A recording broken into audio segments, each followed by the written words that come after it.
Please go ahead. Hi, everybody. Can you hear me? I believe everything is fine. Everything is fine. Okay. I'm a PhD student in sociology at USP, the University of São Paulo in Brazil.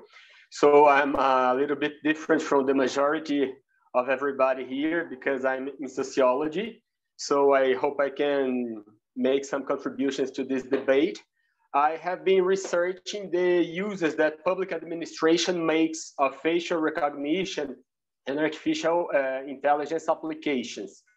So I'm trying to understand what are the proper conditions for the public sector to make a responsible use of AI. So I've been trying to understand what must be done so the public sector can use AI in general and facial recognition systems in particular in an effective and responsible way.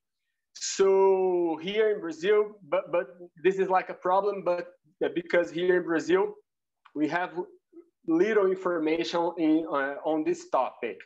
So the first step when I decided to do this research was to gather data on the uses that the Brazilian public administration makes of artificial intelligence systems.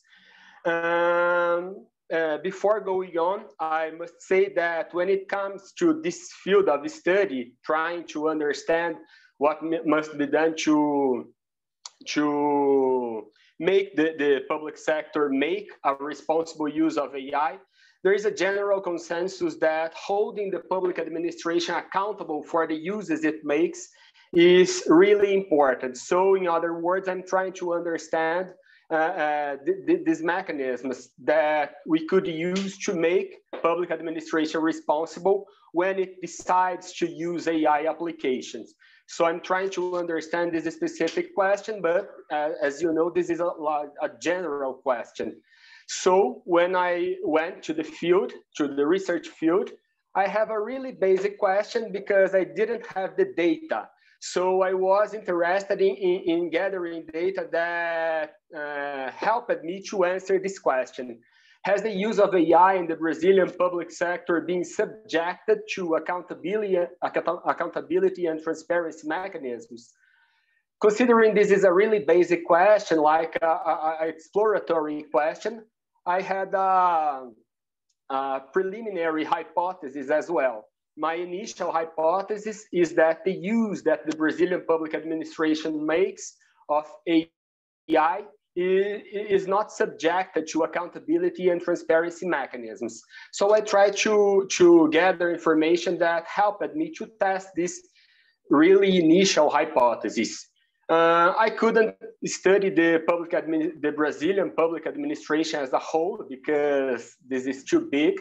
So I decided to study the Brazilian cities and the use it's made of AI applications in the Brazilian cities.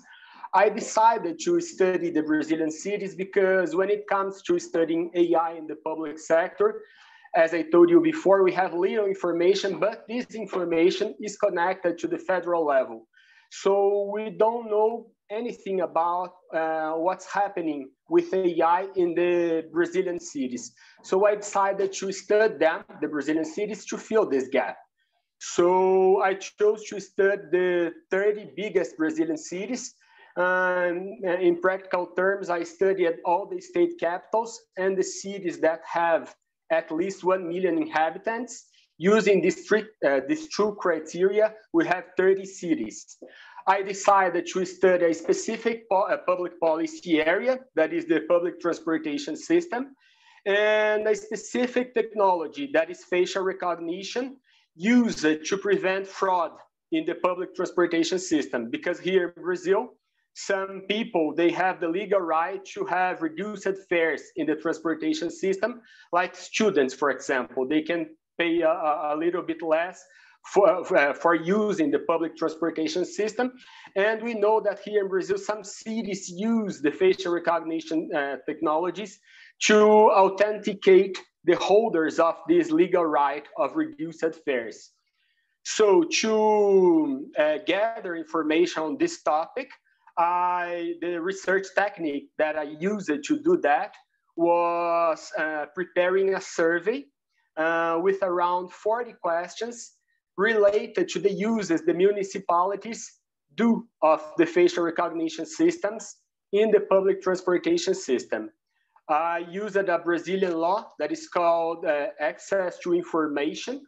It's a law that you can use when you want to raise information related to the public sector. You can use this law to request information to public offices. So I used this law to raise information, to request information to public offices in the transportation sector.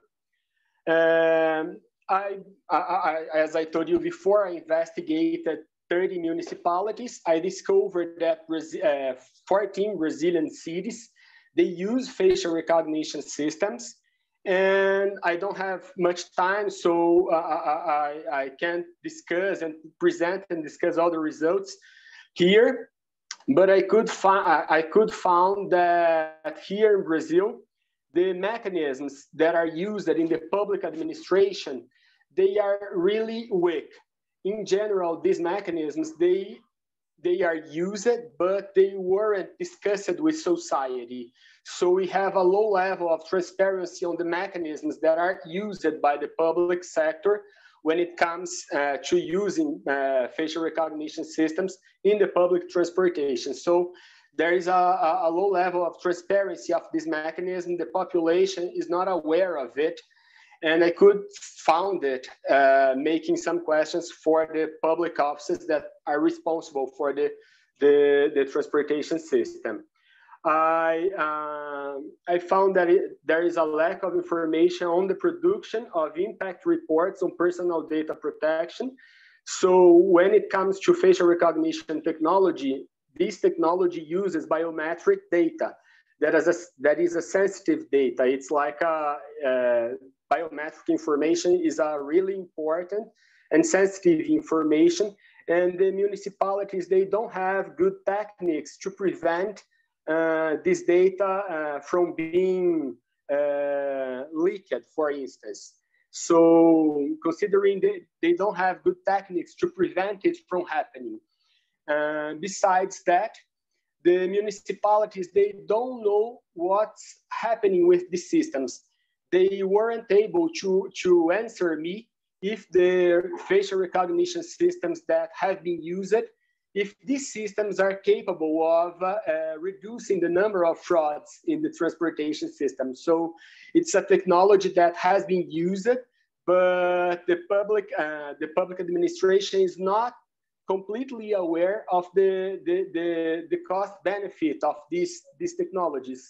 So it's we don't have enough information to be sure that using these technology is a good strategy to reduce the number of frauds in the public transportation system. And finally, I've realized that the municipalities, they don't know what happens, how the information that is generated by the facial recognition systems, how the humans in the loop use this information, how the process of confirming or denying the information generated by the facial recognition systems, how this information is used, how the process of confirmation this information is works in practice. And I believe this last finding is really important because nowadays, when a mistake committed by a facial recognition system, like the ones identified by Joy Boulanger and Finit Gebru, we know, or at least we have this hope, that human oversight can be useful to correct biased results produced by facial recognition technologies.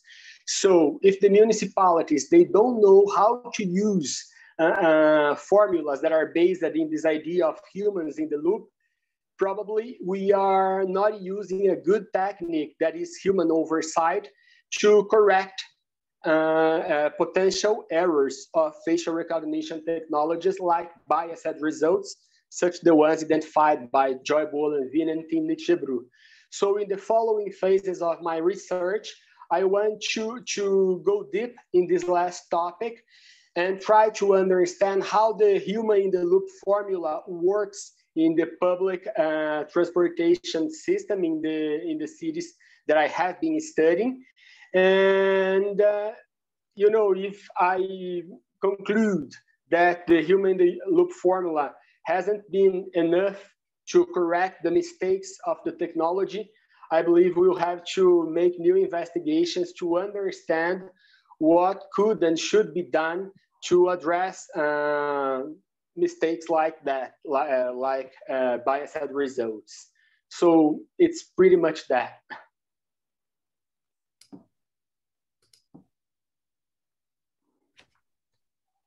All right. Thank you very much, Rodrigo. Do we have any questions? Okay, Renata, please go ahead. I have a question. Thank you. But I think Shane has also a question. Shane, go first. Thank you. Thank you. Well, I just, you already said it, but I just wanted to reiterate that it says the use of facial recognition, you're able to confirm its use in the cities, but not why they're using it? Or not the purpose? Sorry, I believe I wasn't clear. Here in Brazil, this technology has been used to prevent frauds, because here in Brazil, some people have the legal right to reduce fares. Like students, for instance, they can pay reduced fares in the public transportation system for being a student.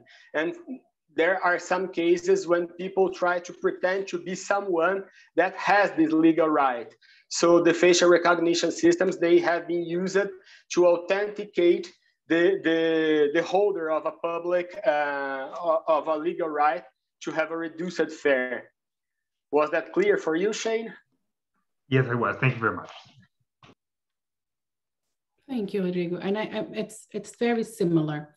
So you confirmed that the use for recognize people at the transportation. What you're not able to confirm is that how often those decisions that made by the algorithms were used to,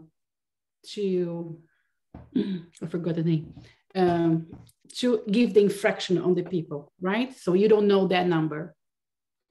Yeah, actually, I believe they don't have that number, because I want to know the number of frauds that these systems have identified up to now.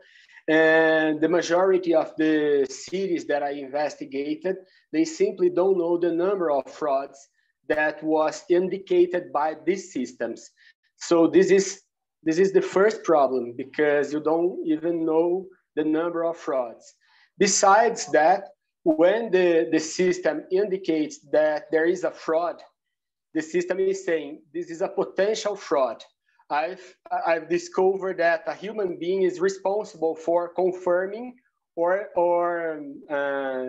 discharging this potential fraud. So if we understand how the human in the loop formula works in this process, I believe that maybe we can provide better training for the people that operate these systems, so they can manage better the information that are generated by the system. Thank you. Thank you.